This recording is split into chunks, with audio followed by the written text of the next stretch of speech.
All right, so what we have right here is this is an Excel spreadsheet. This is really just a file that was loaded from a comma delimited text file, so a .csv file, and that was just opened up with Excel, and this is where we're at right now. So what we have here is game data from Major League Baseball games from 1990 through 1999. So we have several records in here. We can look at how many records we have. Let's click on A1 and hold the control key while you hit the down arrow, and that will bring us down to the end. And we can see that we have 70,183 or 182 records. And then, and then I hit the control and the up arrow to come back to the top. So I can also look off to the right to see what fields I have. So I have the date of the game, the year, the month number, the visiting team, home team, and you can see there's a lot of other information about the game, some of which is going to be important to this analysis. But I'm also seeing fields that I really don't need to use. And in this, we're going to just get rid of some of these fields just to show how we would do this rather than actually needing to get rid of them, because I don't have that many fields. So I can get to the end, to the last row or last column by holding the control and the right arrow key, and that will bring me all the way to the right. Control left arrow key will bring me all the way back to the left. All right, so that's kind of how we navigate around. So the next thing what we're going to do is we're going to remove some columns. So let's say that we didn't need to look at the doubles and triples by the visiting team and the home team. So what I can do is I can click on that N and see there's that black down arrow. That means it's going to select the entire column. So I can select that. Or I could do is select that holding the key down and drag to the right, and that would select both columns. Or what I can do is select N, release, control key, and then select the next column over. So with those two columns selected, I can just hit the delete key, and that will clear it out. But that's not what I want to do. So let me undo. So it's not the delete key that we're going to use. We're going to right click, and then we can select delete, and this will delete the column and not just the data in the column. So if we do that, now the two columns are deleted. So then what we want to do is we want to get rid of the home doubles and triples. So this would be the home. I'm going to click here, drag to the right, and so I'm selecting both columns, right click, and then select delete. Now those two columns are deleted. And then I'm going to do the control left arrow to get me back to the A1 cell. So here I was able to get rid of the columns that I didn't want to use. And we also took a look at what data we have.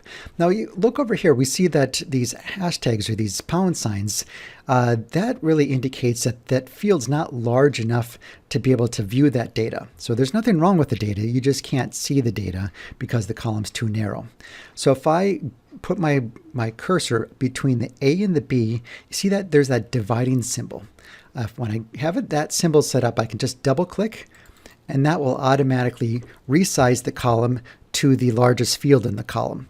Now sometimes that's going to resize it too large. What I can do is also, rather than just double clicking, I can just get that divider again and manually change the size of the column. There's other ways to do that, but these are the quickest ways to do it. All right, so next what I want to do is I want to create a calculated column. I'm going to, which we see here is for every game, there's a visitor score and a home score, but it doesn't say, and then it says who won. But what I want to do is I want to figure out what the point differential is for the home team for every game. So regardless of who won, what was the score difference between the home team and the visitor team? So what I'm going to do is I'm going to select column K, because I want to insert a column right before this column. So if I right click, I'm going to select insert, and I'm going to call this column, let's call it score diff. Score diff. Okay, that's going to be the score differential. So what I want to do is I want to take the home score and subtract the visitor score. So for this instance, I should end up with a value of 3. There's a difference of 3. The home team won by 3 points. Now the next column, the next row, excuse me, the home team lost by 3. So I would expect to see a -3 value there. So I'm going to set up a formula. So I click on the cell, I type in the equal sign to indicate that this is going to be a formula. And then what I can simply do is I can use my mouse here. I can just say I want to say this value minus this value. So when I hit enter, I get a difference of 3, which was what I expected. So now if I select that, I'm now, rather than having to type that formula 73,000 times, that's going to be very efficient. I can simply copy that formula down. So if I go to this cell and there's that box at the corner, if I click on that, I get a plus sign or a cross symbol, and I can drag this down, and that's going to copy that formula. Another quick way to do it, especially since I want to do it over the entire column, what I would do is, rather than dragging it down, I can just double click on that box here with my plus symbol up, double click on that, and it's going to fill in that formula all the way down. So control down arrow, all the way down, that formula is populated. And it's still going to be 8 minus 3 is 5, 6 minus 1 is 5, 3 minus 1 is 2. So the formula is correct all the way down. So control up arrow. So now every time I see a visitor 1, I would expect to see a negative value. So in this video, we walked around the data.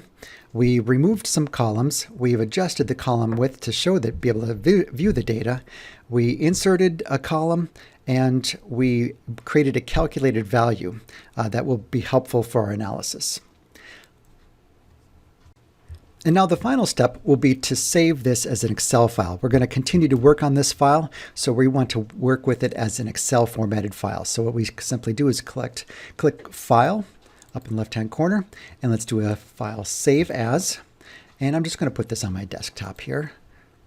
So just put it on my desktop, and I'm going to save it as Exercise 1 and click on Excel Workbook and click on Save.